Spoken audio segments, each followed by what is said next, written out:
نحمده ونصلي على رسوله الكريم بسم الله الرحمن الرحيم Assalamu alaikum wa rahmatullahi wa barakatuh.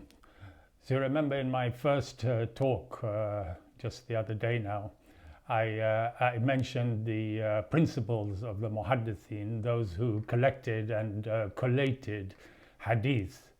Hadiths being news stories, literally news stories from the life of the Holy Prophet sallallahu alaihi wasallam. I mentioned these principles as the best possible blueprint for modern and good journalism. So this reminded me of an editor at the BBC, when I used to work at the BBC in the 1990s. An editor at the BBC expressed some frustration with one correspondent to me in confidence. And so he said that, the feared so-and-so, he didn't say so-and-so, he took the gentleman's name, but I'm not going to take either of the gentleman's name on this occasion. You'll understand why.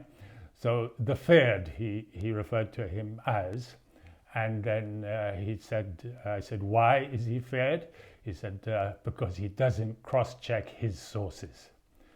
And so those words remained in my mind, and very much in my mind when I prepared this talks on modern journalism based on principles of classical Islamic scholarship, because certainly as I consider the principles of the collection and collation of hadith to be the best blueprint for modern journalism, I also consider the cross-checking of sources, which was done by the muhadditheen, those who collected and collated hadiths from the Prophet's life, sallallahu alaihi wasallam, to be the best and most painstaking method of cross-checking sources that can ever have been undertaken, ever, as far as I know. So they were so painstaking, and their methodology was it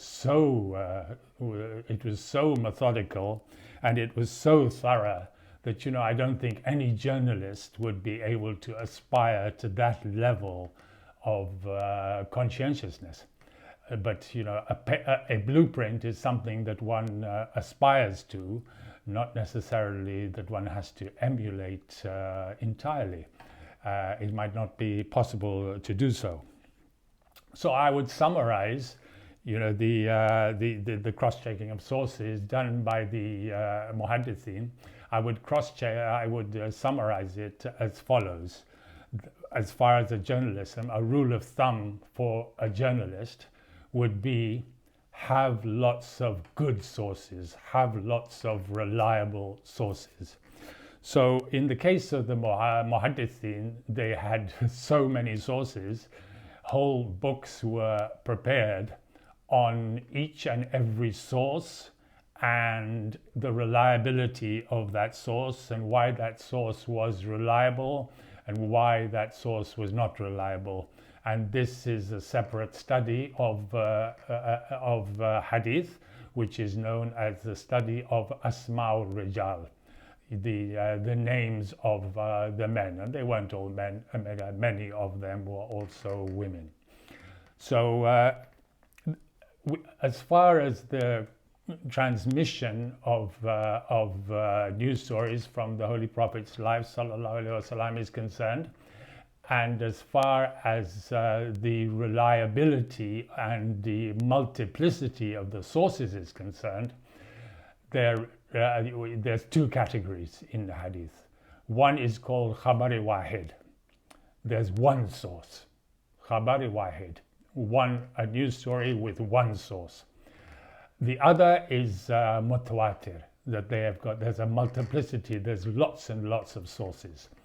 So next time I'm with you, and this time it did stay at 5 minutes, and so it looks like, and so the next time I'm with you, inshallah, we'll talk about how the reliability of these sources, either one source or many sources, impinges on the authenticity of the actual hadith, or in other words, the news story.